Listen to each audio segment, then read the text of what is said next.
We are here today at Select Breeder Services in Chesapeake City in the KWPN North America series of frozen semen for mare owners. I'm happy to come to Select Breeder Services in Chesapeake City and meet the founder and owner, Paul Loomis, to start our tour.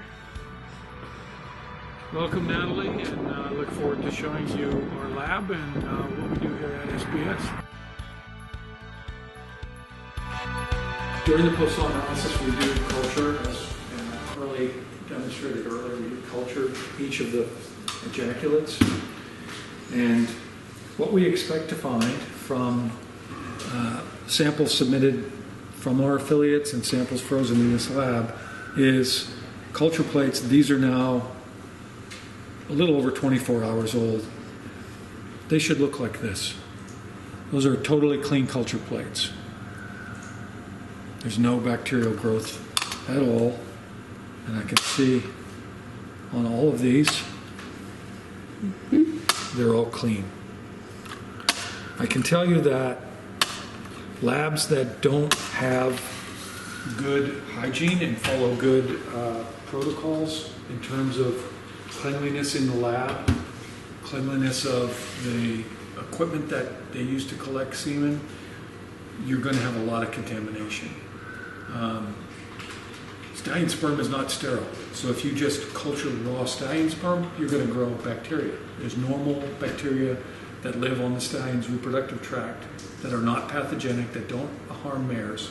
But a heavy load of bacterial contamination, whether it comes from the stallion or a contaminated water source or dirty equipment or off the hands of the person who's collecting and came in and didn't wash their hands and started handling semen, all of that stuff, if it contributes to a heavy bacterial load in the sample, even if it's not a mare pathogen, even if it's not a Klebsiella or a Pseudomonas or a beta strep or something that is a known pathogen that's going to cause infections in the mare, it will have a detrimental effect on the quality of the semen, because those bacteria are dying in the extended semen and giving off toxins that impact the quality of the sperm cells.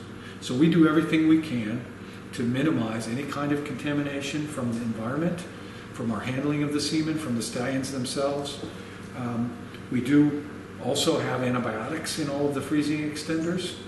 And so my point is that there is no reason in a well-run, properly managed semen production lab to not have very, very low incidence of any bacterial contamination. What we see oftentimes is that in our lab, in stallions that are under our control, in our environment here, our collection environment, we have less than about 2% of bacterial contamination in the samples we do post those on. When we send our mobile lab off to an off-site, whether it's a large breeding farm or another veterinary clinic where we don't collect the stallions and we're not in control of the collection of the sample, we tend to see a much, much higher incidence of environmental bacterial contamination. Mind you, when we do post-thaw cultures, anything that grows there is significant enough to grow through the antibiotics that we have in our extender. And we have both penicillin and amikacin sulfate, which is a very good broad spectrum antibiotic combination that should prevent growth of really minor contamination. So when we get some of these cultures, and you'll see some of these, that are growing mold and yeast and multiple organisms in heavy growth, that's a massively contaminated sample. Depending on the contamination, it can affect not just your fertility for that breeding, but long-term reproductive health for the mare.